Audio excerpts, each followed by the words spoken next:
எப்படி கட் பண்ணியிருக்கேன்னு பார்த்தீங்கன்னா, நம்மளோட இந்த காலர் ஷேப் இருக்கு இல்லையா?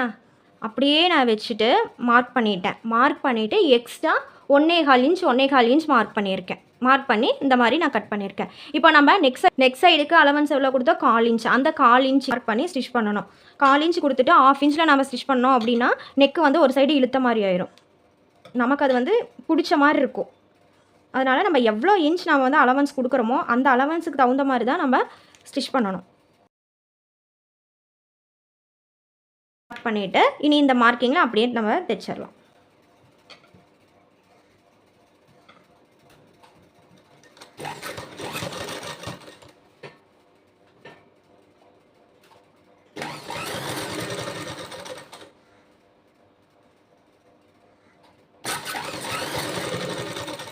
நம்ம நெக் சைடு வந்து நம்ம தைக்கும் போது இப்படி இழுத்தெல்லாம் தைக்கவே கூடாது. அது நார்மலாக அது எப்படி இருக்கோ அதே ஷேப்பில் நம்ம இப்படி லைட்டாக இப்படி வச்சு கொடுத்தா போதும். இழுத்து நம்ம வந்து தைக்கக்கூடாது. இழுத்து தைச்சோம்னா சுருக்கமாக வரும். அதனால் இழுக்காமல் இது அப்படியே இது என்ன ஷேப்பில் இருக்கோ அதே ஷேப்பில் இப்படி வச்சுட்டு நம்ம மேல் ஃபேப்ரிக்கு இதே மாதிரி வச்சுட்டு அப்படியே நம்ம தைச்சிடலாம்.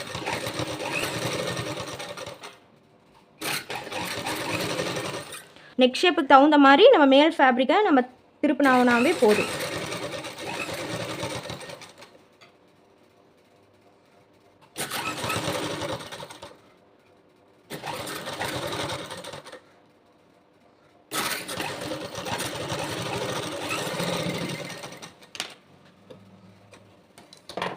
எக்ஸ்ட்ரா இன்னொரு ஸ்டிச் போட்டுக்கோ.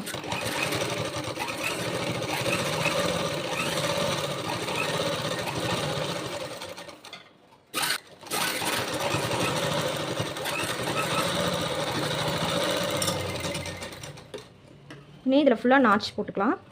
இந்த தையல் மேலே படாமல் நம்ம வந்து நாச் போடணும். தையல் மேலே பட்டுச்சுன்னா கட் ஆயிரும். அதனால் அந்த தையல் மேலே படாமல் நம்ம இந்த மாதிரி நாச் பண்ணிக்கணும்.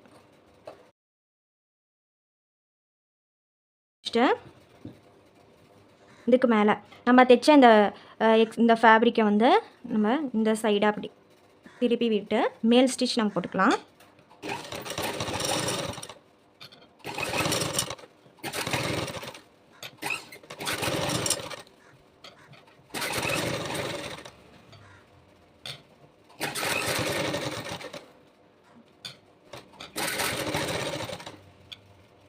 இப்போலாம் நான் அந்த ஃபேப்ரிக் அப்படி நவுத்தி விடணும். அதே மாதிரியே பண்ணுங்கள். அப்போ தான் அந்த வளைவு வந்து நமக்கு கரெக்டாக வரும்.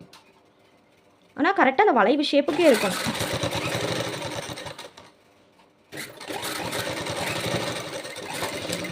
அவ்வளோதான். ஒரு சைடு வந்து நான் முடிச்சாச்சு.